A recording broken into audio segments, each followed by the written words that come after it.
안녕하세요. 공인중개사 허준혁입니다.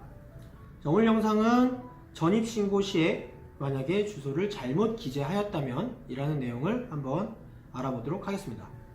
임차인들이 자신의 보증금을 지키기 위해서 반드시 해야 될 일이 하나 있죠. 바로 대항 요건 중에 하나인 전입신고입니다. 그런데 만약에 내가 A라는 집에 살고 있는 것이 사실이긴 한데 전입신고를 할 때 실수로 주소를 잘못 기재한 거예요. 과연 이렇게 주소를 잘못 기재한 경우에는 대항력이 인정을 받을 수가 있을까요? 우선 전입신고를 대항력의 한 요건으로 한 이유를 알아야 되는데요.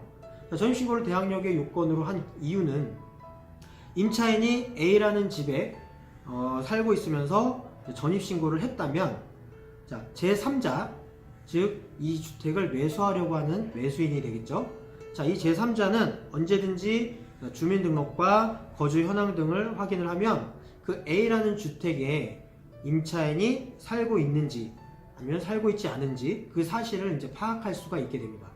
그러므로 이미 임차인이 있다는 것을 이제 주민등록 확인을 통해서 알고 그 A 주택을 취득한 제3자에 우선해서 그 임차인에게 대항력이라는 이제 특별한 권리를 인정을 한다고 하더라도 이 경우에는 거래의 안전을 해치지가 않기 때문에 대항력을 인정해줘도 되는 것이죠. 하지만 임차인이 주소를 잘못 기재해서 결과적으로 A주택이라는 곳에는 전입신고한 임차인이 없는 상태로 나타나겠죠.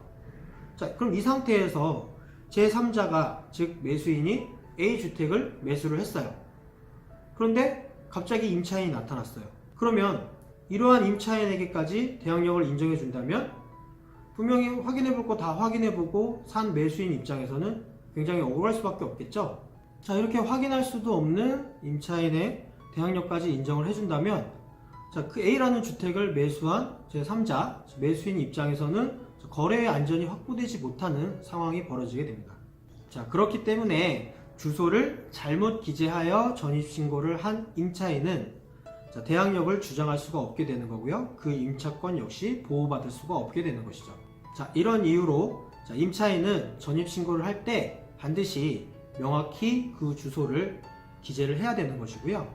특히 집원뿐 아니라 동호수가 정해져 있는 다세대 주택, 즉 빌라나 아파트 같은 경우에는 그 해당 동호수까지도 정확히 기재를 하셔야 됩니다. 그리고 만약 전입신고를 잘못하고 살던 중에 그 전입신고가 잘못 기재되었다는 것을 알게 되면 그 즉시 그 전입신고를 이제 정정을 하셔야 되는 거고요. 이 경우에는 그 주소를 제대로 정정한 때부터 이제 대항력이 발생한다는 점 반드시 알아두셔야 될 것 같아요. 오늘은 이렇게 전입신고 시에 주소를 정확히 기재하는 것이 얼만큼 중요한 역할을 하는가에 대해서 한번 알아보았는데요. 정확하게 주소를 기재하는 것이 임차인의 대항력을 좌지우지할 수 있다는 점 분명히 알아두셨으면 좋겠습니다.